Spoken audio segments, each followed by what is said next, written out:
Hello, third graders. Today we're going to talk about the second comma rule that we'll be learning in third grade. So the second comma rule is that we use commas to introduce direct speech. So there are a couple ways we see this. When we write letters, you might see someone say, "Dear Jonah," and they'll put a comma. Okay, so that can be used in a letter. But what we're going to focus on is when we see it in text. So maybe you've seen something like this. Jill said, "I would love to go to the park with you." You can see that they use a comma before the quotation marks. Typically, after it says the character said, there will be a comma before that character's words come. So that is the first way you add commas in a quotation using direct speech, showing them that they are speaking that. However, when you see something like this, "I would love to go to the park," said Jonah.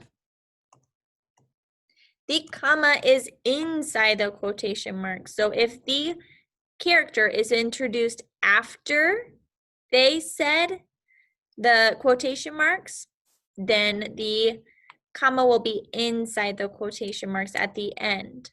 And then you have a period at the very end. We're going to look at some examples today and practice this.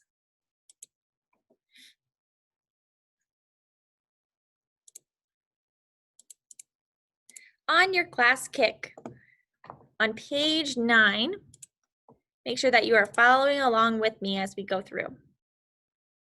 So the directions say to read each sentence below. If the sentence is punctuated correctly, put a check mark on the line. If it is punctuated incorrectly, write an X on the line. We're going to do these together. Please make sure that you are following along. Number 1, what are you going to be for Halloween? Linda asked Courtney.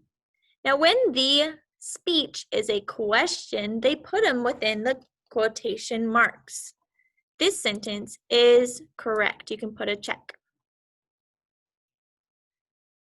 The second sentence, "I don't know," Courtney said. Now, this is an example of what we just practiced. There will be a comma at the end of what they said, of the speech part, before the quotation marks. So this one is not correct. Number 3, "I am going to be Count Dracula," Lindy told her friend. Now this one doesn't have any quotation marks. We'll be learning about quotation marks a little bit later in third grade. Our quotation marks go around what the character said. Now this goes back to number 2. We have a comma before the quotations if the character is introduced after the direct speech. So this one is also incorrect, right? An X. Number 4, "You can't be Count Dracula," Courtney exclaimed. "You are a girl." This sentence has the correct punctuation in there, and it is correct. Number 5, "My mother says I can be anything I want to be," Linda said, and that includes Count Dracula. There are 2 commas we have to add here. One for our first part, before it introduces the character, and then there is a quotation after the character. So we're going to put a comma before the quotation marks. Now below it says, "Now rewrite the incorrect sentences on the lines below." We're going to write them in the correct way. So number 2,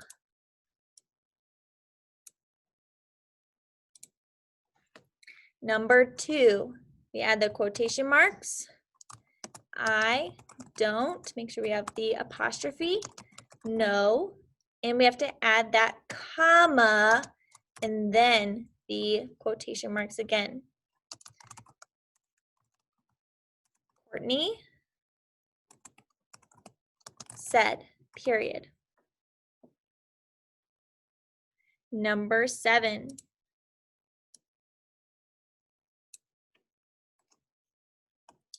Quotation marks.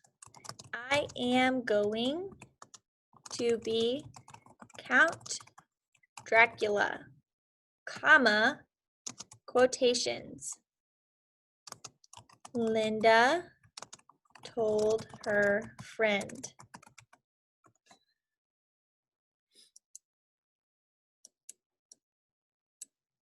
Remember, there's a comma before the quotations because the character that is speaking it is introduced after the quotation marks. And finally, number 5. Quotation marks. My mother says I can be anything I want to be, comma, quotations. The character is then introduced. Linda said, comma, and then it's going to tell us what Linda said, quotations. And that includes Count Dracula. If you need to go back in the video and look back at what you need to type, you can do that. Make sure you have this complete before you move on to the next task.